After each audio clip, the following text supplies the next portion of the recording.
our beloved Boss Mike Cervera.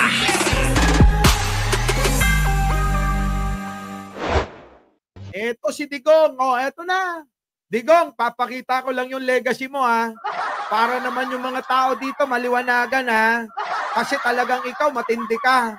Yung gawain mo, pinapasa mo sa iba. Hindi ka ba nakukonsensya? O sadya na lang talagang, yung iyong pagkatao'y wala nang kapararakan. Ano po, mga kababayan? Wala nang kapararakan ang buhay nito. Ang pagkatao nito, mga kababayan, ewan ko ba bakit nabuhay pa to sa mundo. Biruin ninyo, mga kababayan, sandamakmak ng pera at ninakaw niyan. Hindi pa rin lumulubay yan. Ganun ba talaga? Kapag ka ikaw, adik sa fentanyl, pati sa pera, adik ka na rin? Tak ng pating. Digong, pasensya ka na. Pero demonyo ka talaga. Oh, eto na. Pasok!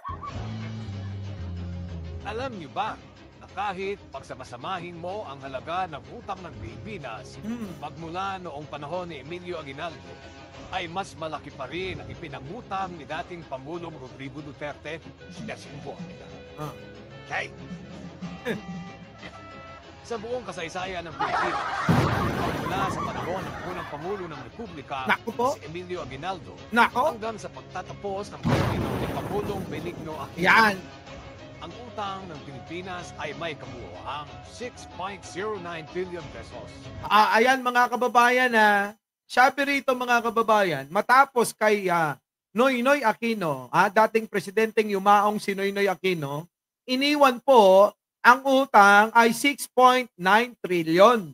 Kasama na po dyan ang inutang ni Emilio Aguinaldo, ni Rojas, Macapagal, Magsaysay, at marami pang ibang naging presidente tulad ni Erap, ni Gloria, ni Ramos. Ano po? Kasama na rin dyan yung inutang ni Pangulong ni Pangulong Ferdinand Marcos. Magkakasama na ho yan Lahat yan. Ibig sabihin, sa madaling salita, mula kay Aguinaldo hanggang kay Pinoy, ang utang 6.9 trillion pesos.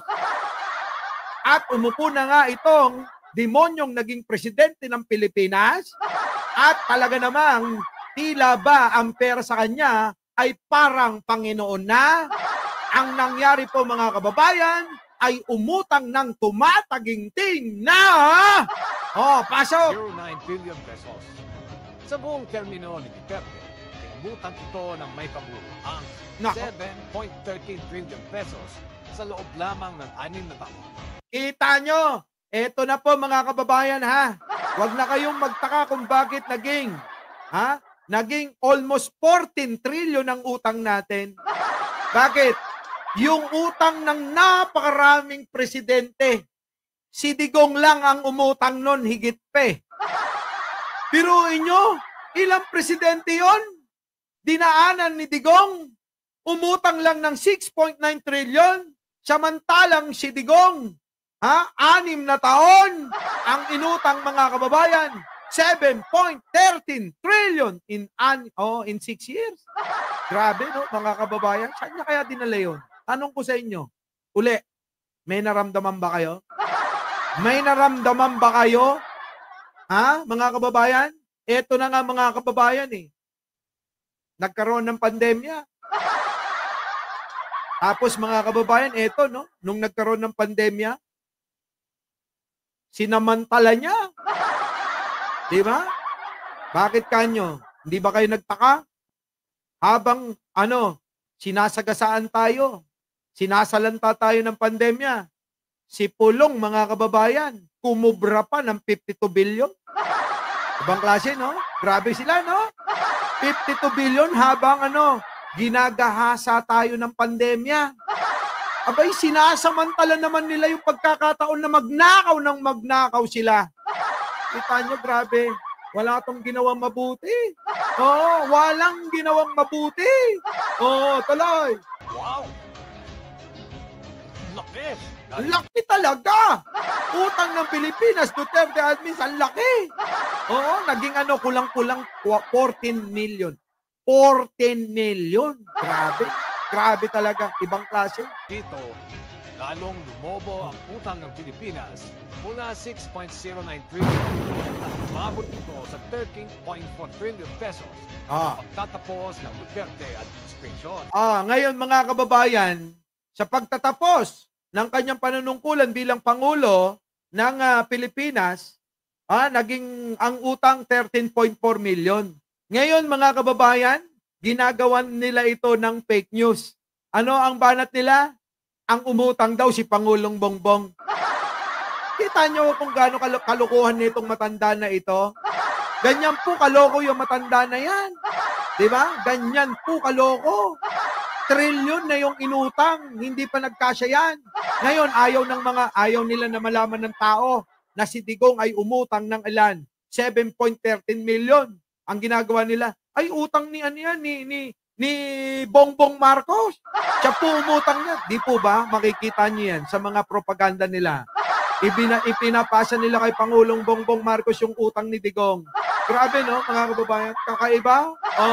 Aloy. Tatapos ng Duterte administration, sumatotal ay lumalabas na sa ilalim ng Duterte administration ay may dagdag tayong utang na mahigit 1.2 trillion pesos. Grabe. Grabe, no? 1.2 trillion pesos! Mga kababayan, 1.2 trillion pesos ang inuutang ni Digong. Tanong ko sa inyo, bawat taon, kada taon, bawat taon, kada taon, may naramdaman ba kayo nung panahon ni Digong? Yun po ang malaking katanungan dyan. Kung may naramdaman kayo, maliban sa pinagmamalakan nilang Dolomite Beach. Oo.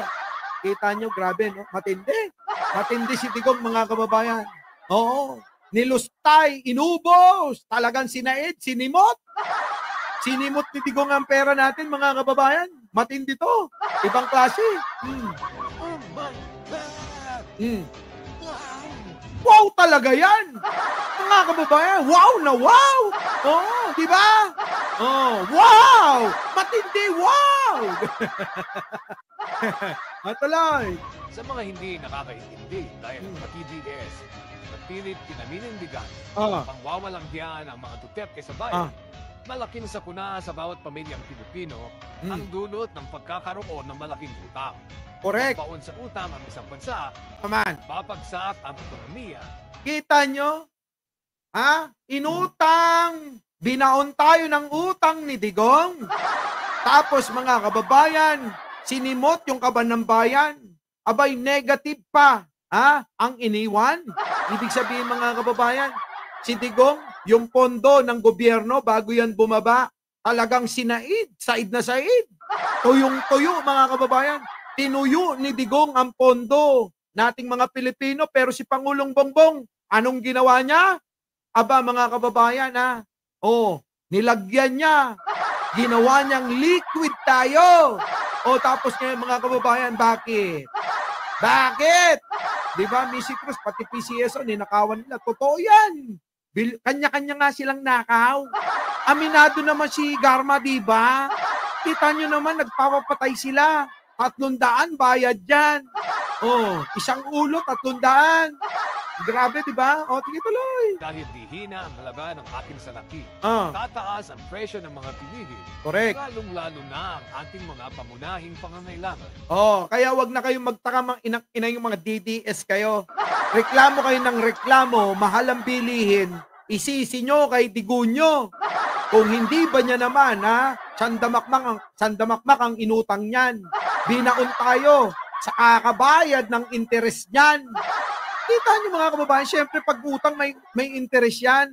Imbis na yung interest, mga kababayan, ay atin na yun eh. Pera na ng gobyerno sana yun eh. Pero anong ginawa? Wala talaga. Talagang iutang natin lang iutang ang Pilipinas. Para nang sa ganun eh. Para nang sa ganun mahirapan yung susunod na mamumunot magiging presidente. Ganun siguro ang iniisip ni Digong, mga kababayan? Isip niya, mga kababayan. Ibaon natin ang utang, yung susunod na presidente. Tandaan nyo, hanggang 6 na taon lang ako rito, Kaya ikaw, Garma, Bato, Bongo, yung mga mga alipores ko, magpayaman na kayo. Oo, kasi bibihira na mabigyan tayo ng pagkakataon na maging presidente ng bansang ito. Oh, di ba? Tandaan mo, maraming tangat bobo na maniniwala sa atin. Eh bakit kanyo mga kababayan? Oh, pag may kulmalaban sa atin, patayin nyo. Pag pinatay nyo, matatakot na yung mga yan. Tama? Nagkaroon kayo ng presidenteng mamamatay tao eh. Siyempre, yung mga tao matatakot talaga. Ano mangyayari? Tatahimik na lang sila. Di ba? Grabe talaga. O, tuloy. Gaya ng pagkain at gamot. At kapag hindi natin mabayaran kahit interest man lang ang ating mga utang, maaaring babagsak ang ating credit rating at wala nang magpapautang sa akin. Lalong dadami ang mahihirap at lalong dadami ang Pilipino na magugutom. Correct! Ganun na nga nangyari. Pero si Pangulong Bongbong Marcos hindi naman sinusukuan, 'di ba? Si Pangulong Bongbong Marcos anong ginagawa? Tuloy-tuloy pa rin yung ginagawa niyang pagtatrabaho. Si Pangulong Bongbong Marcos tuloy-tuloy pa rin ang paghahanap ng solusyon para maibangon tayo. Tapos mga kababayan, sa kabila ng ginagawang pagmamalasakit ng Pangulong Bongbong Marcos, eto namang si Digong, panay naman ang hila sa atin. Kasi mga kababayan, nasarapan ng husto. Ang sarap-sarap maging presidente. Maliligo ka. Saan? Sa dagat ng pera. Talaga man naman mga kababayan, baka nagsiswimming silang sabay ni Kibuloy niyan. Oo, di ba? Nagsiswimming sila ni Kibuloy sabay. Saan? Sa dagat ng pera. Oh, habang si Sara, eto mga kababayan, ay hinahanda nila. Huwag kang magagala, masasabi siguro ni Digong. Huwag kang magalala, Panyero. Huwag kang magalala, Kibuloy. Meron pa tayong susunod. Meron pa si Sara. Kahit tatanga-tangay ang anak ko na yan. Kita mo naman, marami pa rin tayong nauuto. Oh. Grabe, no? Ay, grabe. Oh, ito na. Ngunit habang pinagdudusahan natin maging mga apo ng mga apo natin ang walang kapararakang pangungutang ni Duterte, kahit ilang henerasyon sa kanyang angkan, ay todo sarap na ang buhay. Correct. Yan na nga po mga kababayan. Todo, hanggang ilang henerasyon, masarap na buhay ng mga Duterte na yan. Opo, kita nyo naman yung anak na isa. Diba? Yung may tattoo rito na bulaklak. Anong ginagawa? Ayun, nagpapasarap na lang. O, di po ba mga kababayan? Nagtatrabaho ba yan? Pero kita nyo naman, panay ang pasyal niyan. At talaga naman yung mga gamit, mamahalin, Eh, syempre, pera nyo yan. Bakit ba sila? Bakit pa sila magtitipid? Di naman ang kanila yan. Kapag gumastos yan, walang kapararakan. Walang hintuyan, mga kababayan. Bakit kanyo? Abay, pera nyo yan eh. Ay, bakit? Di naman namin pera to. Bili dito, punta doon, punta dyan. Di ba? Kaya sinasabi ko sa inyo, mga kababayan, itong mga Duterte, kung may magnanakaw sa bayan na to, yang pamilya na yan. Tuloy. Ipinangutang kasi ni Duterte ang kinabukasan ng Pilipinas. Yan. Ipinangutang na ho yung kinabukasan natin. Yung kinabukasan natin na para sa mga kababayan natin na kinakapos, mga kababayan, abay, ninakaw na niyan. In advance niya nang kunin. Kung baga sa mga kababayan, hindi pa niya napagtatrabahuan, binali niya na eh. Binali na ni Digong lahat yun. Atin yung pera na dapat na yun. Grabe, no, mga kababayan. Impacto talaga, no? Tuloy. Subalit bilyon-bilyon ang ikinukit. Utang nila talaga. Ipinangutang ni Duterte ang kinabukasan ng Pilipinas. Totoo po yan. Grabe, no? Matindi, no? Grabe, no? Matindi. Di ba? Mapiling pa si Kitty Duterte, akala niya mas maganda. Naku, layo naman, late pipe. Layo naman kay Andrea. Layo. Partida, nagparitoke rin siya. Di ba, mga kababayan? Parang si Sara. mga kababayan, kaya nga nainggit si Sarah eh. Nung nagparitoke si Kitty, nagparitoke rin siya eh. Oh, di ba mga kababayan? Tignan nyo naman yung mukha niyan. Dati yung ilong niyan dapa eh. Ngayon mga kababayan, medyo tumulis-tulis na eh. Siyempre mga kababayan, daming pera eh. Di ba? Daming pera ni Papa. Siyang kapa. Di ba? Siyang kapa, Papa. Papa, pengin pera. Puto, pag binigyan niya, mali-maleta. Oh, akala nyo ba, bibigyan, bundle-bundle? Hindi ho. Ha? Mali-maleta binibigay niyan. Inamparetoke yung pera ng bayan, di ba? Mga kababayan ko. Oh, okay lang magparitoke, walang problema dyan. Pero kung ang ipang paparitoke mo, galing sa pera ng bayan, abay ibang usapan yan. Our beloved Boss Mike Cervera.